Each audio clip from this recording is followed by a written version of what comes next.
This commentary is brought to you by the new Fox TV series New Girl, starring Zooey Deschanel as the adorable Jess Day. Click on the annotation to watch the series trailer, or click the link in the description to watch the entire first episode for free on iTunes to see who you think is adorable. New Girl premieres September 20th on Fox.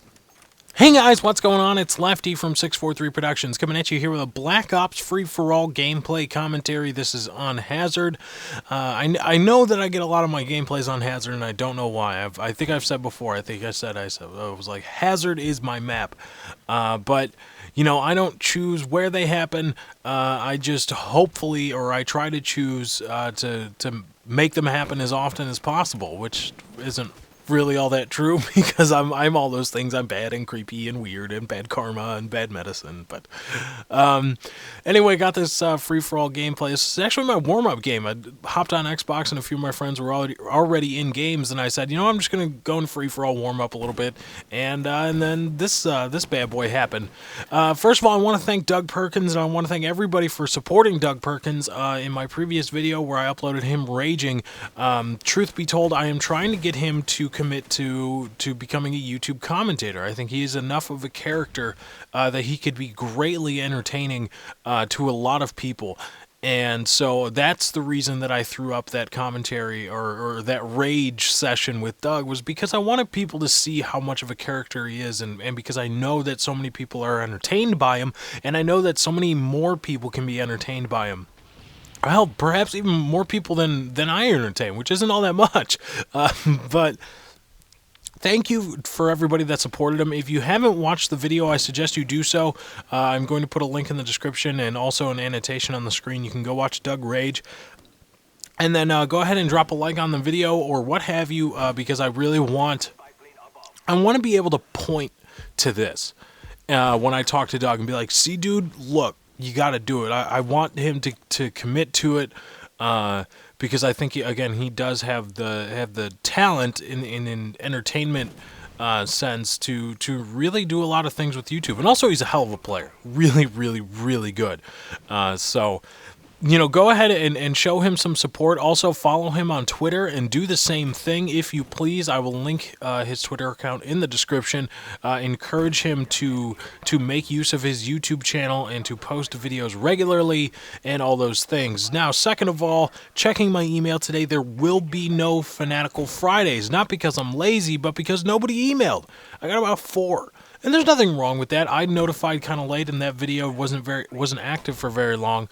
So we are going to extend this top 10 list to next week on Fanatical Fridays. And again, the top 10 list is the top 10 things Ernest Lee and Steve Schwint did at PAX, did or said at PAX. And get your submissions into fanaticalfridays@gmail.com. We will be doing it next Friday.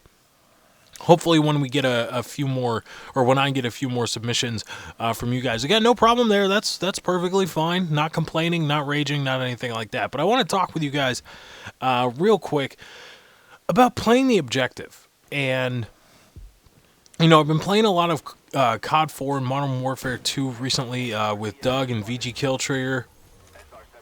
And, you know, I don't see a lot of playing the objective. Now, don't get me wrong, those games perhaps are different examples. I wouldn't necessarily say bad examples, but they're different examples because the games are over in terms of their life cycle, and there's exploitations being used all around. So maybe, you know, how people play the game at large it's not best to extrapolate large conclusions from that. But even when I was playing Modern Warfare 2 in its heyday, I didn't get the sense that a lot of people tried to play the objective, and I'm sensing that a lot of people felt the same. Now, what could be some possible reasons for that? Obviously, it was a kill streak-oriented game, which Modern Warfare 3 seeks to alleviate by adding more kill streaks, which I don't understand, but okay. And it was faster paced, meaning you died sooner. And there were more advantageous things to camping and killing, and also the guns were really powerful, and they shot straight all the time. Didn't really waver or recoil or anything like that. But let's not also forget that captures and defends weren't scored. They weren't scored at all. They weren't, or at least they weren't kept in the main scoreboard in game. And I think that is a significant driving force to whether people play the objective, is whether the game is scored. Right? Because in every game mode in Call of Duty, every single game mode measures kills. Every single one.